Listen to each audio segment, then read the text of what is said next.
السلام عليكم ورحمة الله وبركاته. بسم الله الرحمن الرحيم. الحمد لله نحمده ونستعينه ونستغفره ونعوذ بالله من شرور أنفسنا ومن سيئات أعمالنا. من يهده الله فلا مضل له ومن يضلل فلا هادي له وأشهد أن لا إله إلا الله وحده لا شريك له وأشهد أن محمدا عبده ورسوله. ما بعد، فإن أحسن الكلام كلام الله وخير الهدى هدى محمد صلى الله عليه وسلم وإن شر الأمور محدثاتها وكل محدثة بدعة وكل بدعة ضلالة وكل ضلالة في النار. So if you look at all of the topics which have been chosen for this conference, you can see that all of the titles revolve around a specific theme. There's a specific theme which all of the titles are centered around. You can see from the lecture titles, the Isnad is from the religion, which our brother Abu Khadija Hafidhullah just gave and delivered. Refutation of those who contradict the Sunnah is a mighty obligation, which is my lecture. The science of al-jarh wa ta'deel through the ages. Ahl Sunnah wal Jama'ah, defenders of the Prophet's legacy. Look to whom you take your religion. Our brother Abu Idris and Abdul Ilah, the distinguishing signs of Ahl Sunnah wal Jama'ah is their love of the scholars. How the sects conspired to fight against the people of Hadith. Insha'Allah, Allah will aid this religion even through a wicked person, which is the telelink planned with Shaykh Ubaid al-Jabri, Hafidhullah. So from all of this, you can clearly see that there is a central theme. There's a focus on a central theme. And in my lecture today, inshallah ta'ala, which is in two parts, what I want to do in the first part of my two lectures is to explain the importance of this central theme to the religion of Islam, to put it within its context so that you can clearly see the greatness and the importance of all of these lectures to our religion. And in order to do that, I'm going to begin firstly with a parable, a similitude, which is based upon ayat in the Quran. And then from there we'll move into some of the kalam from some of the ulama, some speech from Shaykh Rabi' ibn Hadi, Hafidhahullah, some speech from Shaykh ibn Baz, and some other of the scholars, in order to fulfill this objective of putting things into perspective.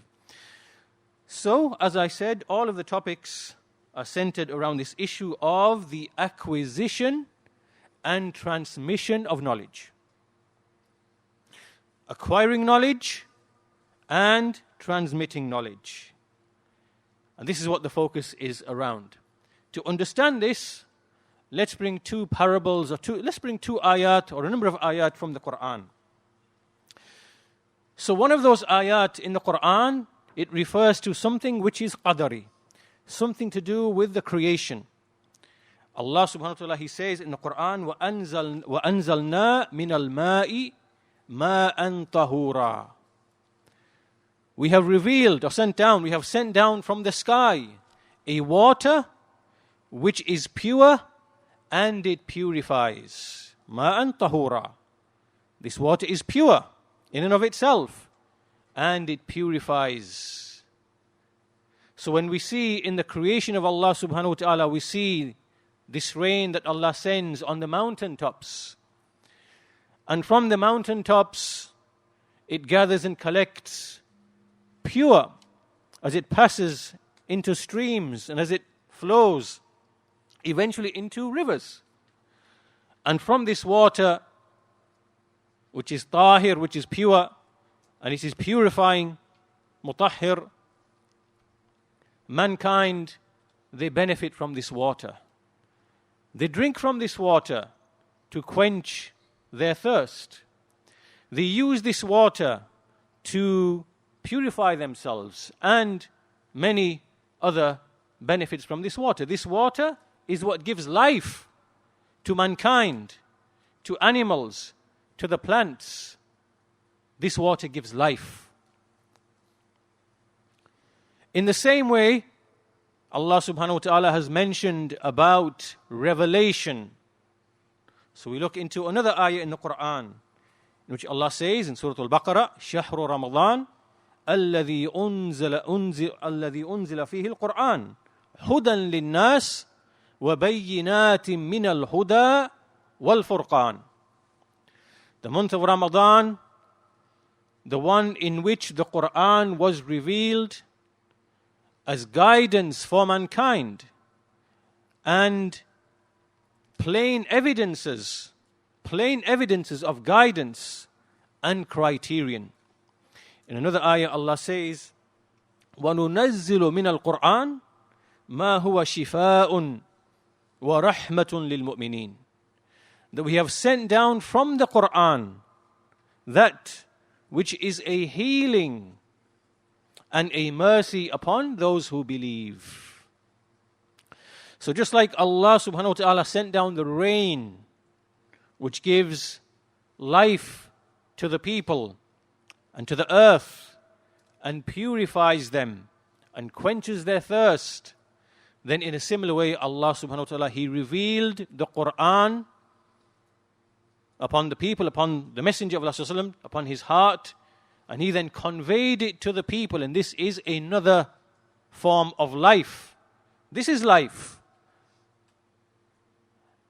And so in order to understand why we are speaking about what we are speaking in this conference, then let's return back to the first parable. The first parable in which Allah sends down the rain, which comes upon the mountains, pure, and it is purified as it passes through the streams, and there is rock underneath till it reaches the people. Now imagine that in this water there are people stood at different points in the mountain or the hill. And there is one person who stands with an evil intention. He has with him a substance, and he places this substance into this stream or this water. We have another one on the other side, a mile down or 2 miles down. He has another substance, and he places this substance into the water. And then another one, and then another one, and then another one. And what these people enter into the water is something foreign to it. It is something which changes the quality and the effect of the water. If a person was to drink from that water, perhaps he may be intoxicated in one case. Perhaps he may become ill in another case. And so on and so forth. In the same way, in exactly the same way, we have in the second parable, when we are speaking of revelation from Allah subhanahu wa ta'ala, who sent down the Quran and the Sunnah, its explanation, then likewise we have a people who stand by the stream. And this we are told by text. We are told in the Quran and the Sunnah of this fact and this reality. We are told by the Messenger of Allah in the hadith of Hudhayfa, Du'atun ala abwabi Jahannam. There are callers at the gates of hellfire. So these callers, in relation to the revelation of Allah subhanahu wa ta'ala, they are just like those people who stand by the stream and they poison the stream in order to befog the minds of the people, so that those people can follow them in their batil. In the same way, there are people who stand by the stream of revelation and they enter their poison, an idea, a thought, a belief, a methodology, an innovated act of worship. All of this poisons and makes this revelation cloudy. And so in this regard, we can give some clear examples of how the groups and sects of bid'ah and dalala have entered into the minds of the people ideas which are batil and which intoxicate them. From those ideas is the idea of the Khawarij, those who say that every trial and tribulation on this dunya is because of the rulers. So they enter this idea into the stream. This is batil, because the rulers are only a manifestation of the deeds that the people are doing. Whatever deeds the people are doing, the rulers will appear over them as a reflection of those deeds. This is what is in the Quran and in the Sunnah. So they enter this poison which changes the reality, the truth that the Messenger ﷺ came with. Likewise, we have the people of Kalam, Ilmul Kalam, who appeared in the 2nd century. They say that unless you speak about Allah in terms of this certain philosophical language, bodies, ajsam, and their incidental attributes, a'rad, and you use all of this philosophical language, you can never ever understand the tawheed of Allah subhanahu wa ta'ala. This is batil. Where did this come from? But they put this idea into the minds of the people until the people think that this is from the revelation of Allah, just like the person who is drinking the water from the stream and he doesn't realize that someone further up, he's put something in the stream. He thinks he's drinking fresh, pure, satiating, healing water, when it is in fact a diseasing, crippling water. And similarly, another example, the people of Tasawwuf, those who say that unless you enter into a type of spirituality, you cannot attain the taqwa of Allah. You cannot become close to Allah until you enter into this spiritual awakening and special knowledge. And likewise the Batiniyah, who say that the Quran has hidden meanings.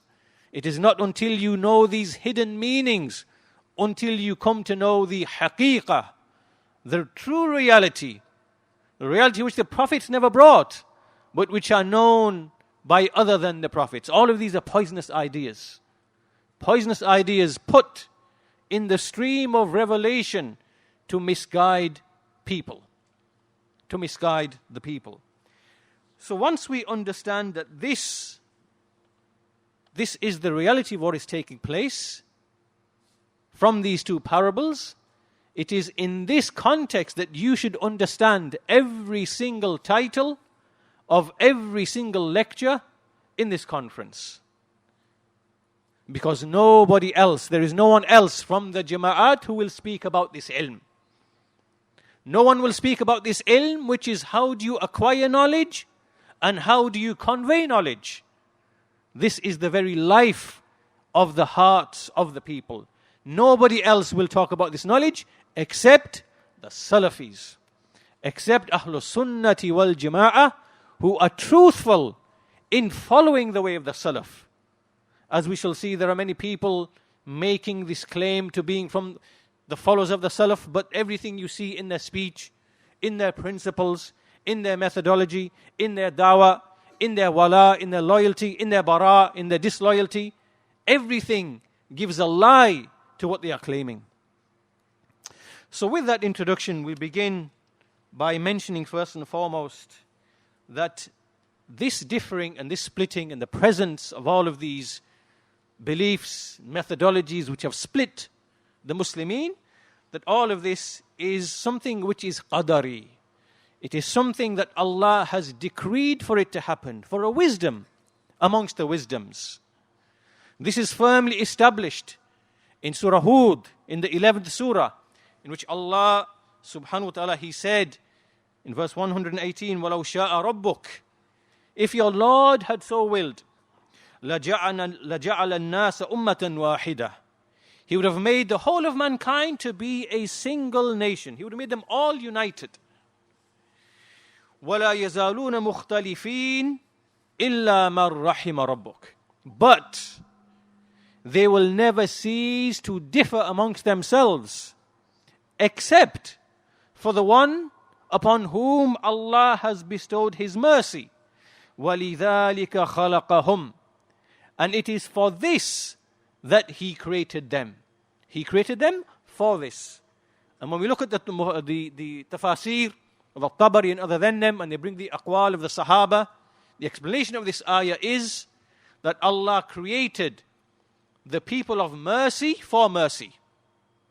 And He created the people of ikhtilaf, for differing. Another explanation from the Sahaba is that He created the people of paradise for paradise. And He created the people of hellfire, meaning the people of differing, for hellfire. And another explanation is that He created the people of mercy for His mercy and the people of anger for His anger. All of these are different interpretations of this ayah, and what it means is that Allah subhanahu wa ta'ala has decreed khilaf to exist within His creation.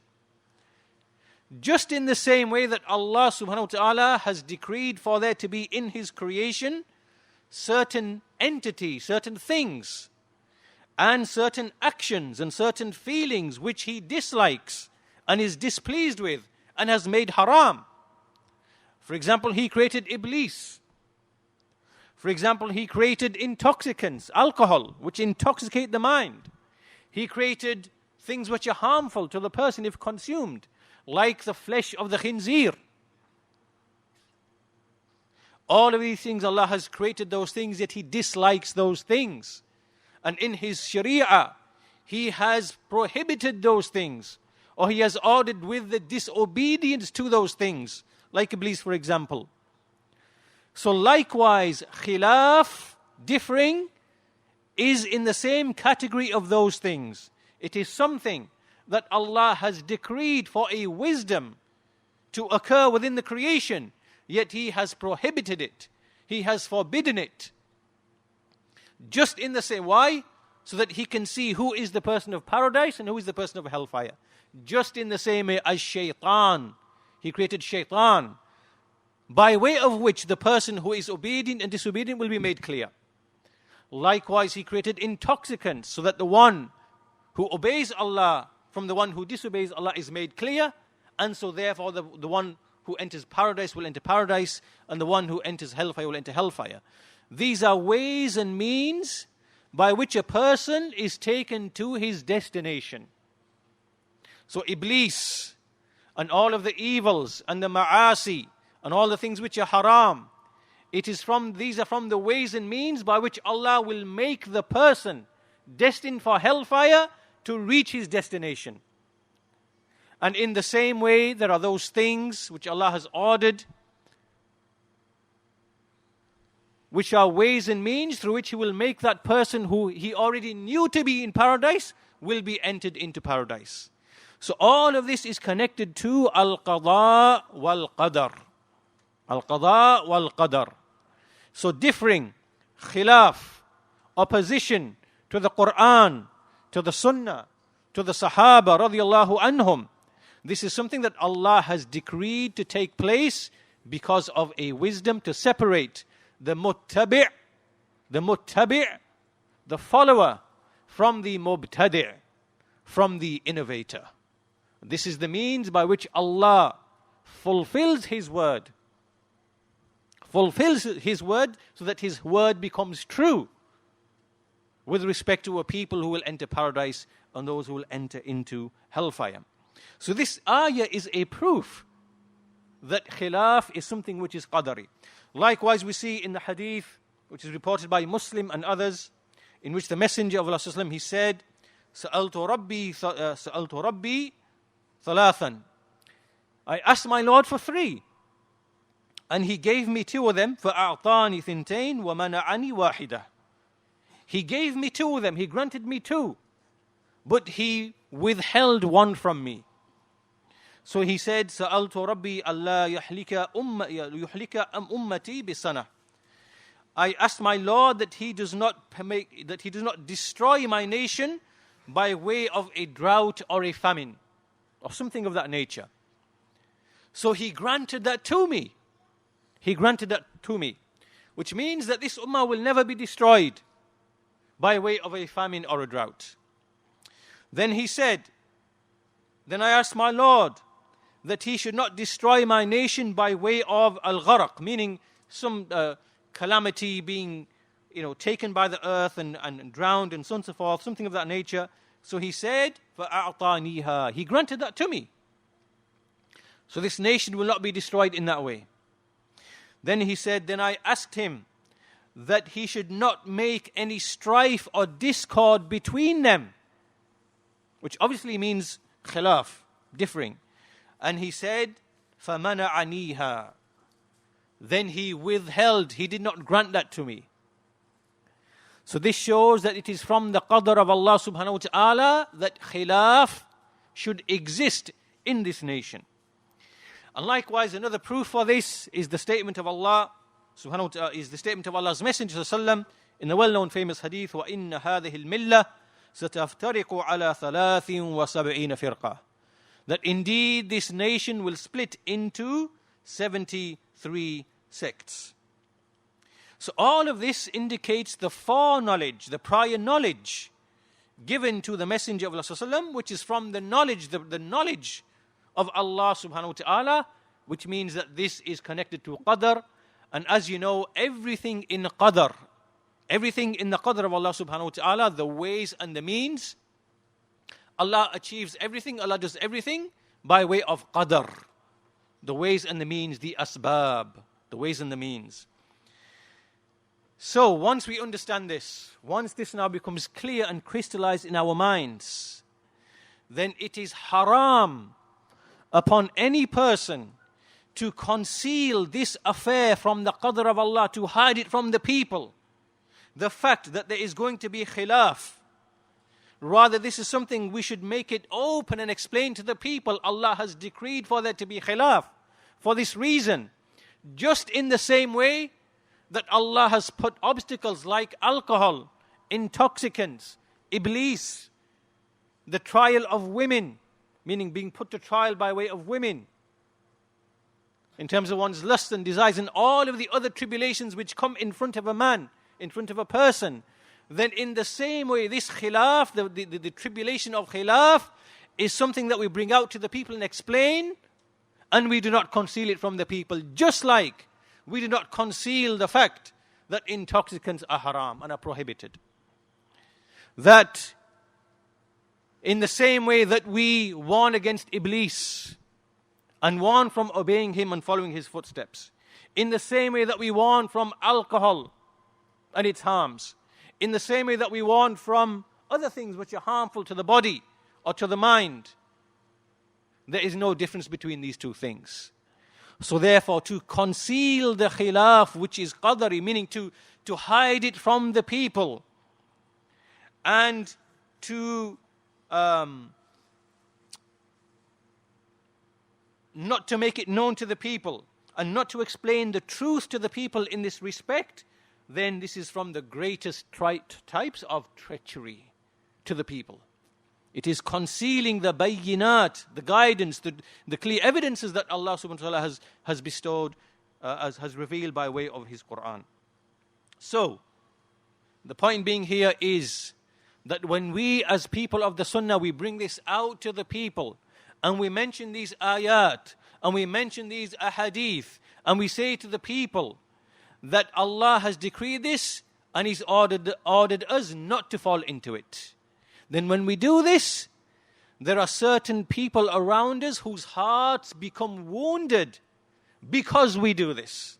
Because we say that Allah has put this nation to trial by way of khilaf, and we have to remove it. We have to warn against it. We have to be cautious against it. This wounds the hearts of certain people whose hearts are diseased. And these are the very same people who are standing by the stream, putting this substance and that substance, or who stand by the revelation of Allah and who put this idea and this false principle and this false worship or this innovated statement, and they enter it into the stream of revelation. These people's hearts become wounded. They become grieved that we speak about this to the people and make it known to the people. And so this is a sign, this is a clear sign of the truthfulness, the sidq in those people, the people of the Sunnah, who engage upon this great and mighty obligation, at the forefront of whom were the Sahaba, and at the forefront of whom was Abu Bakr radiallahu anhu, as we shall see shortly from the kalam of Shaykh Rabi' ibn Hadi al-Madkhali. And then after him Umar, and then after him Uthman, then after him Ali, then the Sahaba, then the scholars from the Salaf, right up until this day of ours, the followers of the Salafi scholars of this time. So this is an evidence of the truthfulness of a call. Any da'wah which is not explaining this to the people, their da'wah, there is no sidq in their da'wah. Take this as a rule. There is no sidq in the da'wah of any person or party or group who is not making this clear to the people.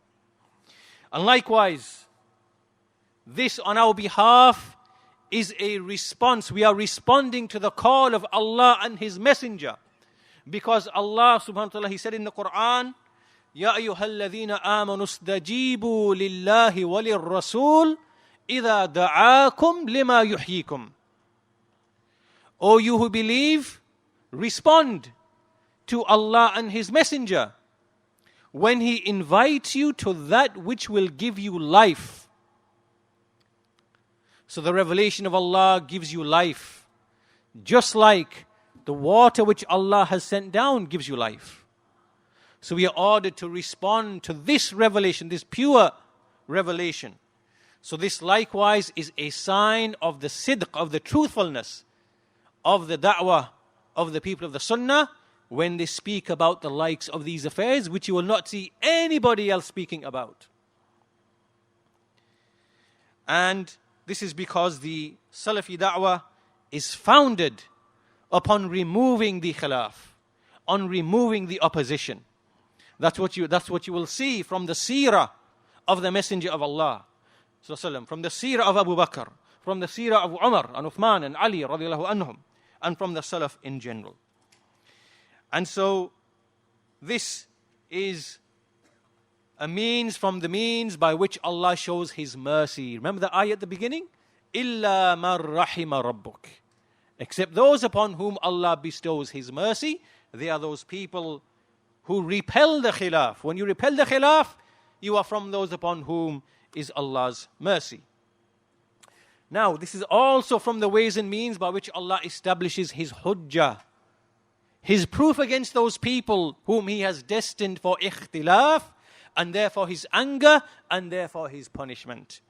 Because Allah says, Surah Al-Anfal, لِيَهْلِكَ مَنْ حَلَقَ عَنْ بَيِّنَةٍ وَيَحْيَى مَنْ حَيَّ عَنْ بَيِّنَةٍ وَإِنَّ اللَّهَ لَسَمِيعٌ عَلِيمٌ.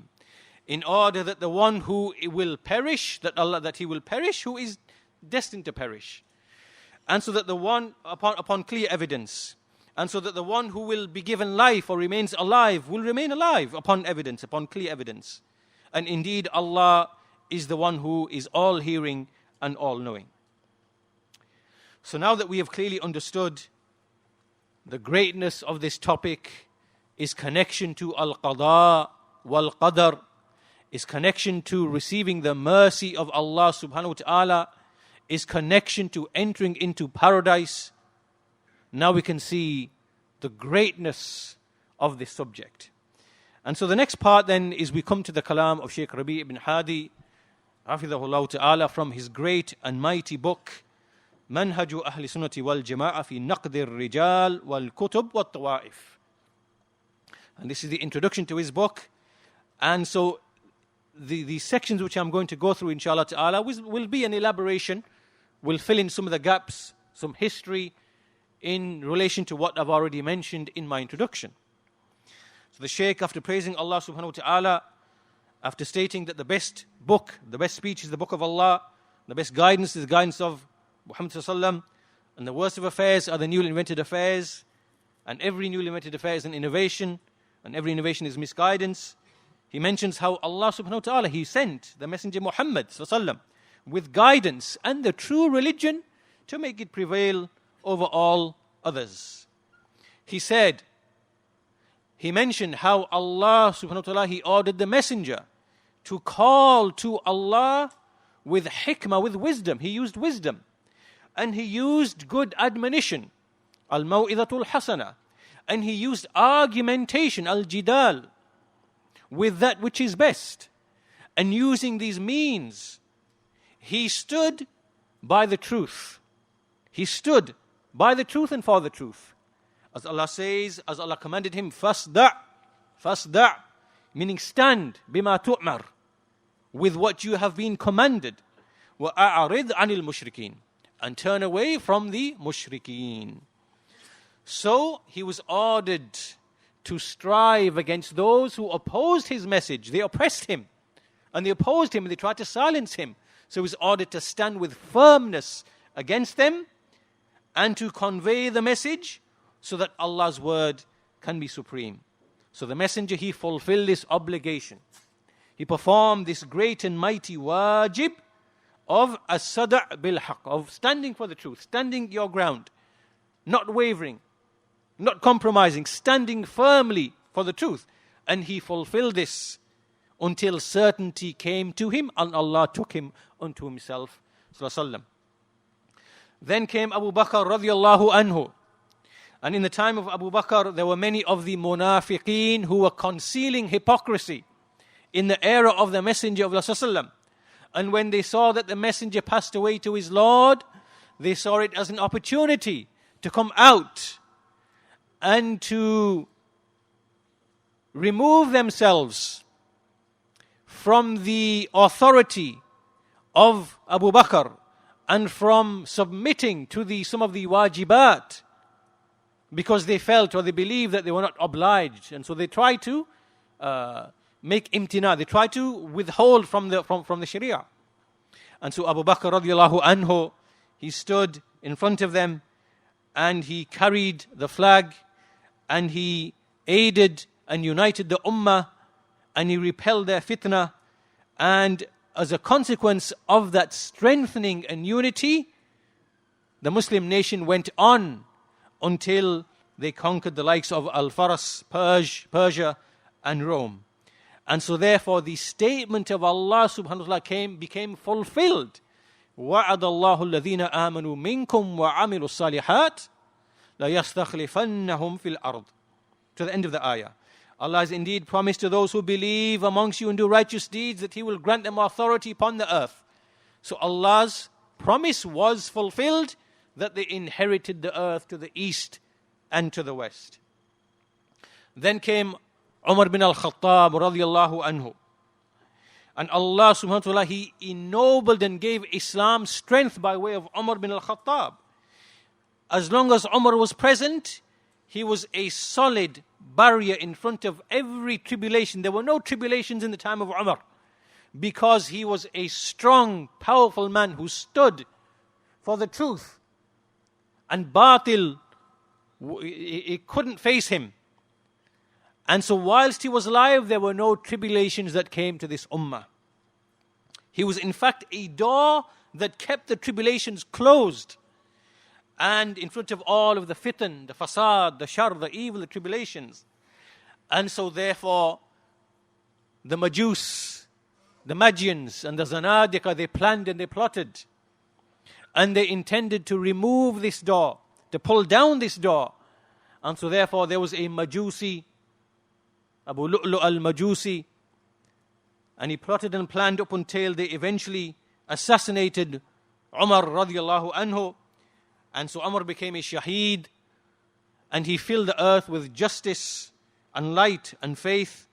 And as a result of this door being open, this now opened up the door to tribulations in the Muslim ummah.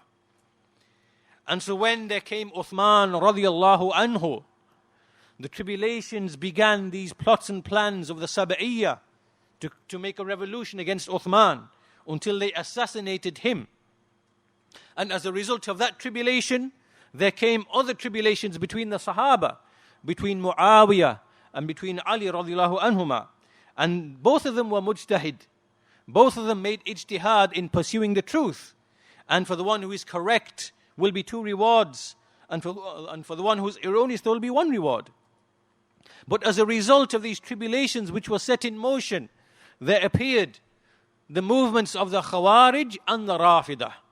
So the Khawarij appeared, those ones who were described by the Messenger of Allah sallallahu alaihi wasallam, that they exit from the religion, يَمْرُقُونَ مِنَ الدِّينِ كَمَا يَمْرُقُ السَّحْمُ مِنَ الرَّمِيَّةِ.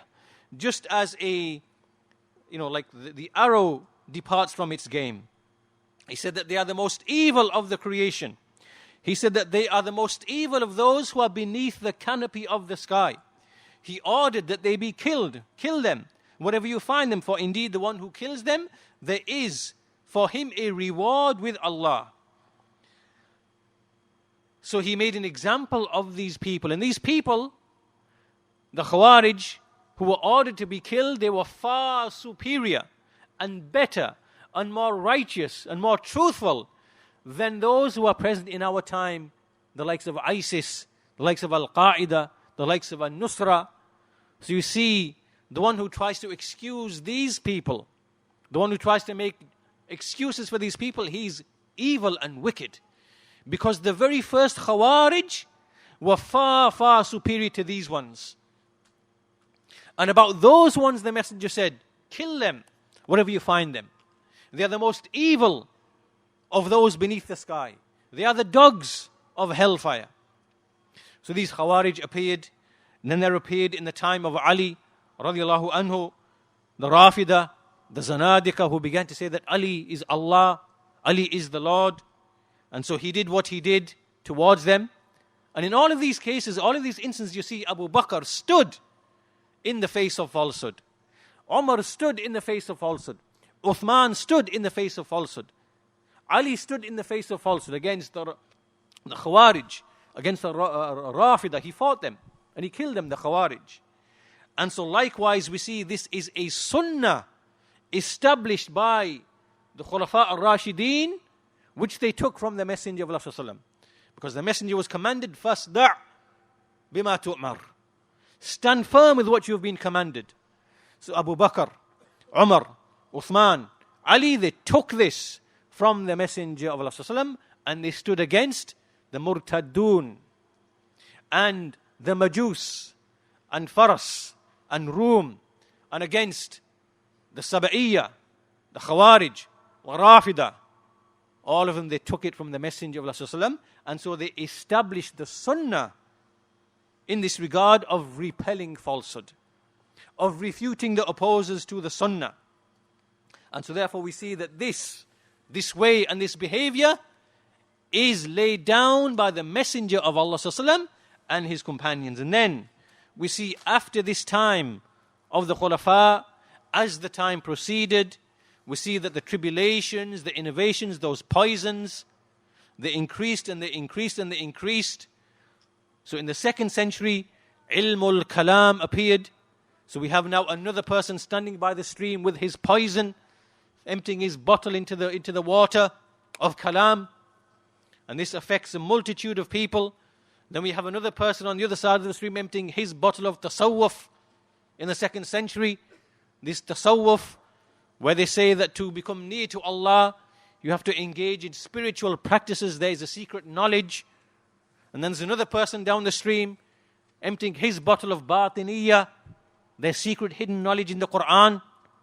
And another person emptying his bottle of Ra'i, opinion, putting opinion ahead of the Sunnah of the Messenger of Allah sallallahu alaihi wasallam. Ra'i, this is a Ra'i, another poison in the 2nd century.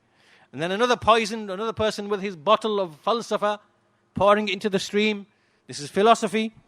Now all of this, now you can imagine this stream full of toxins, full of poisons. SubhanAllah. They mention these days that because of all of the toxins in the environment, in the water, they find that male frogs are turning into female frogs. And male frogs, they're not fully developing as they truly should be. They're developing female organs. This is because of toxins which are coming into the water. Toxins which mimic the effects of estrogen. toxins which disrupt the hormones, the endocrine system. This is the effect, just in water. So in the same way, ya ikhwan, link all of this together. That when you have a person dropping his bottle of this poison and this drug, LSD in this one and this in that one, and you're going to consume that water, imagine the effects upon you. Imagine the effects upon you. Those effects are small, subtle, maybe not noticeable, but at some time, over the passing of time, the harmful, dreadful effects will become manifest upon you. In the same way, when you have these people, this one drops his poison with a label on this bottle, kalam. Another bottle, imagine those dark bottles that you see in a chemist's lab, which have to be protected from the sinister-looking bottles. He drops his bottle. This is what we have. We have a stream which is polluted with everything. And so over the passing of time, this is what happened. And so the Shaykh then, he mentions the statement of the Messenger of Allah that indeed you shall follow لَتَتَّبِعُنَّ سُنَنَ مَنْ كَانَ قَبْلَكُمْ شِبْرًا بِشِبْرٍ وَذِرَاعًا بِذِرَاعٍ حَتَّى لَوْ دَخَلُوا جُحْرَ ضَبٍّ تَبَعْتُمُوهُمْ. That you will indeed follow the ways of those who came before you, handspan by handspan, armspan by armspan, until if they entered into a lizard's hole, you would enter it as well. And they said, O Messenger of Allah, you mean the Yahud and the Nasara? He said, who else? And likewise, he mentions the hadith of the 73 sects. And they said, who is the one who is saved? And he said, Man kana ala ma ana alayhi wa ashabi. Those who are upon what I am upon and my sahaba. And he said also the jama'ah. So the point from all of this is that what Abu Bakr did, what Umar did, what Uthman did, what Ali did, this was inherited by the Imams of the Sunnah after them, from the Tabi'een, from the Tabi'een, from the Imams in the time of Imam Malik, Imam Shafi, Imam Ahmad. We see that these are the scholars who, when they saw in the stream the poison of kalam, the poison of ra'i, the poison of falsafa, the poison of tasawwuf, all of these different poisons, the poison of the batiniyah, who are the scholars who came and they spoke and they refuted this contradiction of the Sunnah? It was these scholars. That's why you take, for example, Imam Ahmad. What do you see in his speech? You see him refuting ilmul kalam, labeling those people, the Jahmiyyah, as zanadika, making takfir of them, umuman. Likewise, you see in his kalam a refutation of the people of ra'i, of opinion, who stick to the opinion and they abandon the established authentic hadith, sunnah. Likewise, you see in his speech a refutation of the people of falsafa, a refutation of the people of tasawwuf. He spoke against Al-Harith Al-Muhasibi, because Al-Muhasibi not only did he enter into kalam, but he also entered into tasawwuf. He began writing these affairs of this exaggeration in spirituality upon a tariqah other than the one in the Quran and the Sunnah. He spoke against him for that as well. So we see this Sunnah laid down by the Messenger of Allah, which was taken by his rightly guided khulafa, was then taken by the Imams of the Salaf after them, following this Sunnah. And keep in mind all along the statement of Allah subhanahu wa ta'ala, وَلَا يَزَالُونَ مُخْتَلِفِينَ إِلَّا مَنْ رَحِمَ رَبُّكَ. All along, this is what brings the mercy of Allah subhanahu wa ta'ala. So then the Shaykh goes on to explain that those who are mentioned in this hadith, the jama'ah, all of the scholars, the Imams like Ibn al-Mubarak, Yazid bin Harun, Ibn al-Madini, Ahmad bin Hanbal, and those other than them from the people of hadith like al-Bukhari and al-Khatib al-Baghdadi, Ibn Taymiyyah, Ibn Rajab, all of them, they all explain that those who are intended here in this hadith are the people of hadith, meaning who adhere to the athar, to the sunan. And when they explain who is the jama'ah in that hadith, they bring the hadith of al-Ta'ifatul Mansura, the other hadith in Sahih Muslim. There will never cease to be لا تزال طائفة من أمتي على الحق ظاهرين لا يضرهم من خذلهم ولا من خالفهم حتى يأتي أمر الله وهم على ذلك. So whenever they explain who is this jama'ah, they bring this hadith of At-Taifatul Mansura. There will never cease to be a group from my ummah, manifestly upon the truth. They will not be harmed by those who abandon them, nor those who oppose them, up until the affair of Allah, the command of Allah arrives, and they are upon that. So this Ta'ifa, they have stood calling to the truth ever since all of these tribulations have been entered.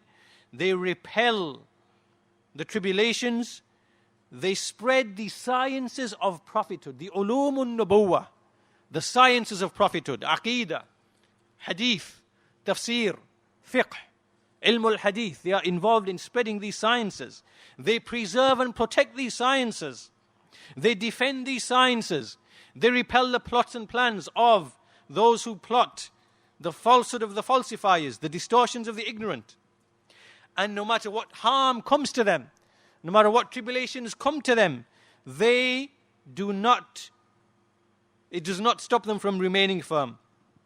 And so even the plots of those people does not stop them from remaining firm. They are firmly established in the face of falsehood, as by way of example the Shaykh says what happened to Imam Ahmad and what happened to Abdul Ghani al-Maqdisi, and likewise Ibn Taymiyyah. These are examples of people who stood firmly in their time. Imam Ahmad in the time of the Jahmiyyah, Abdul Ghani al-Maqdisi because of the Ash'aris in his time, Ibn Taymiyyah because all of these different people, the Ash'aris, the Falasifa, and other than them, the Rafida, all of them, they stood firm and defended the truth. Then there came the time of Shaykh al-Islam, Muhammad bin Abdul Wahhab, rahimahullah ta'ala, and the Shaykh mentions how as a result of his da'wah, finally, after 150 years, there was established a state at the hand of Al-Malik Abdul Aziz, a state which is built upon the Tawheed of Allah subhanahu wa ta'ala. And this state, it distributed and spread the books of the Salaf from the books of Ibn Taymiyyah, the books of Ibn al-Qayyim, and it established schools, it established universities to spread this message of Tawheed across the whole world. And as soon as this happened, meaning in the last century, then you saw that the greatest of enemies to this da'wah, who were those people? They were those people who had inherited that poison in history, all of those poisons in history, the poison of the Khawarij, the poison of the Rafida, the poison of the Qadariyah, the poison of the Murji'ah, the poison of the Ahlul Kalam, the Jahmiyyah, the Mu'tazila, the Ash'aris, Maturidis, Kullabiyya, Mutasawwifa, Falasifa, the Batiniyya. Every batil in history had inheritors. And as soon as this state, this da'wah was established, and Allah gave it tawfiq, and it established a state with wealth and the ability to spread this da'wah, then there appeared every enemy came out of the woodwork. Every enemy came out of the woodwork. And they became disputants, opponents, enemies, filled with envy. There disappeared the Maturidi Hanafis, and their state disappeared. And there rose a state of Tawheed and Sunnah. And so the hiqd, the envy and the jealousy came from many different directions towards this da'wah. So every envious, envious person came and they began to plot and plan in order to spread their poison, to bring their poison. So basically the stream has been purified and cleaned, and now they want to come and they want to fight and they want to poison, they want to put the filth back into the stream once again. So therefore they began their plots and plans. And so the Shaykh mentions how that the way they began to do this, they started first and foremost, is that they began to send their own people from their countries, from Egypt. They began to send them into this state, meaning to Saudi Arabia, to become teachers, to take prominent positions, so they can start poisoning some of the natives of that land with the same poison. So this is what they did first. Muhammad Qutb, Muhammad Surur, all of these people, Ikhwanis, they came with the poison of Hassan al-Banna. And so they came and they began to poison some of the callers. Then those people in turn, they began to spread it even more to their own people, meaning people like Safar al-Hawali, Salman al-Awda, Nasir al-Umar, who began to spread the fikr of the Khawarij. They began to spread the fikr of the Jama'at. They began to put this poison amongst the people. Now, when the scholars began to refute this and began to expose this poison, that this is the fikr of the Khawarij, this is the fikr of the Sufiya, this is the fikr of so-and-so, what did these people begin to do? They began to invent principles. They began to say, this is injustice. You are oppressing this person you are refuting.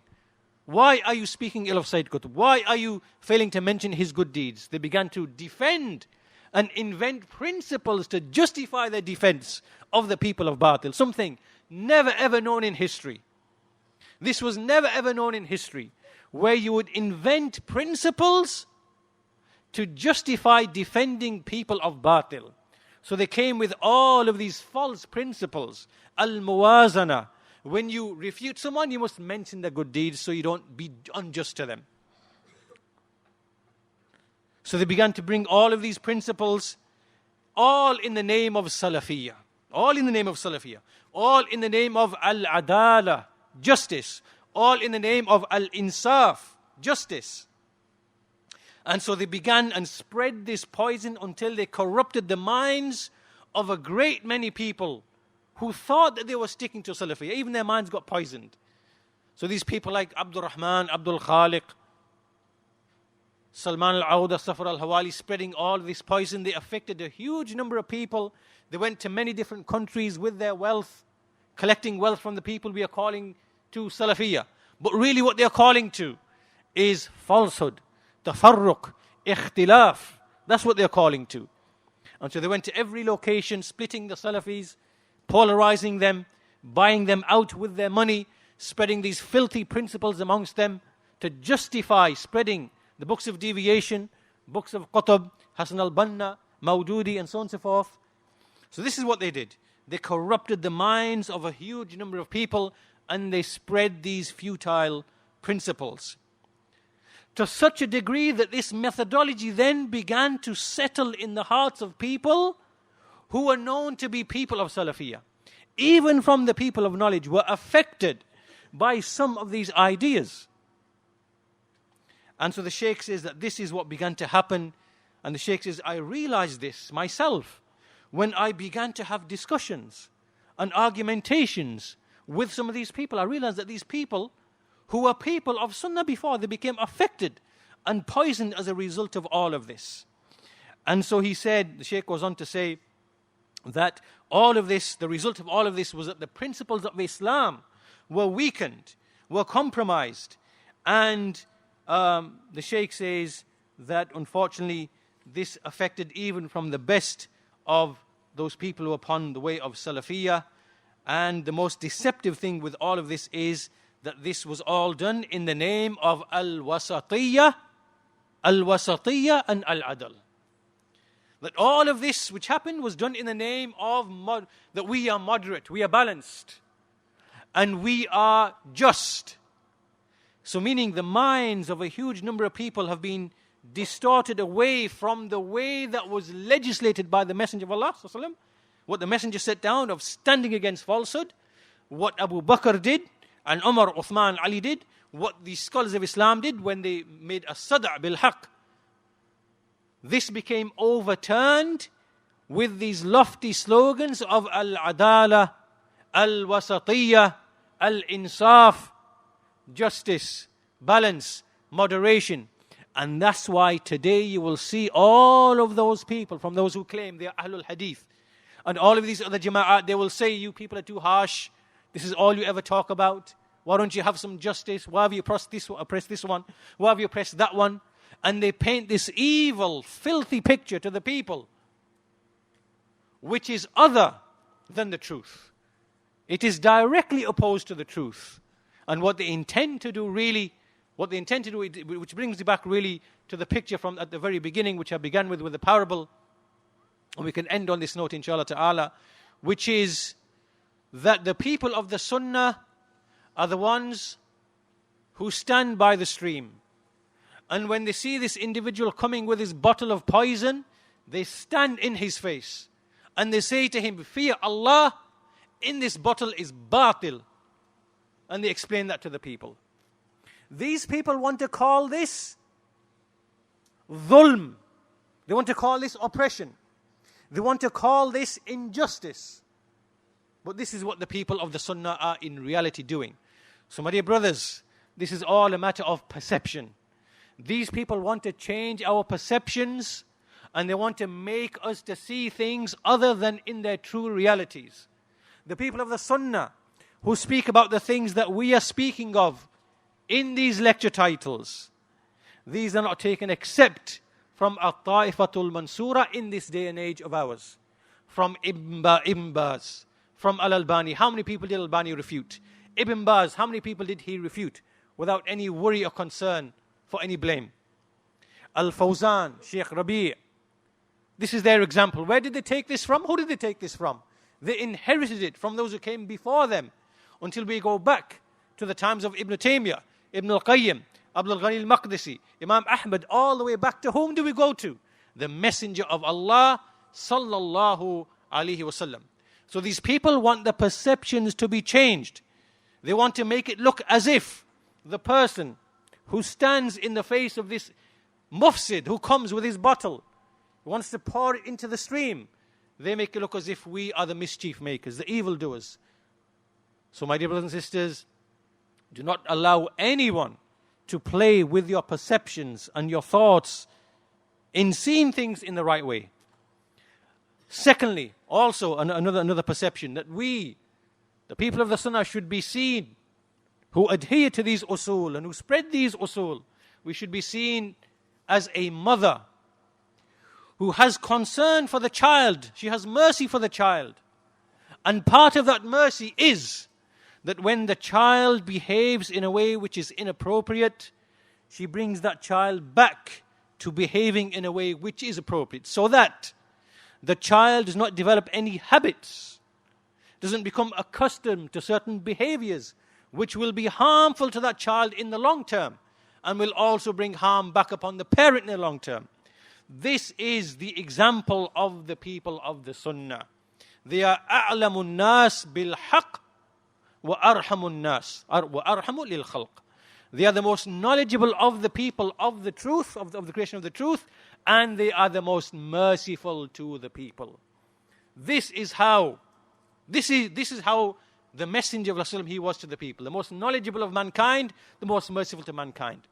Likewise, Abu Bakr, Umar, Uthman, Ali, most knowledgeable after the Messenger of Allah, and the most merciful in what they did for the people. Likewise, the scholars after them, up until every age, up until we reach this time of ours. So, with that, this brings us really to the end of the kind of summary of Sheikh Rabi' ibn Hadi, Hafidhullah Ta'ala, and with that I'll conclude my talk. So really, this talk was to put everything into context, and so this now puts us in the stage where we can now look into the way of the Salaf and many of their statements, which we shall look at tomorrow, inshallah ta'ala, of this being from the greatest of obligations, and evidences from their statements, examples from them tomorrow, inshallah, in tomorrow's lesson. We will elaborate upon this in more detail. So with that said, we conclude this first session. Walhamdulillahi Rabbil Alameen, wa sallallahu ala nabiyyina Muhammad wa ala alihi wa sahbihi ajma'in.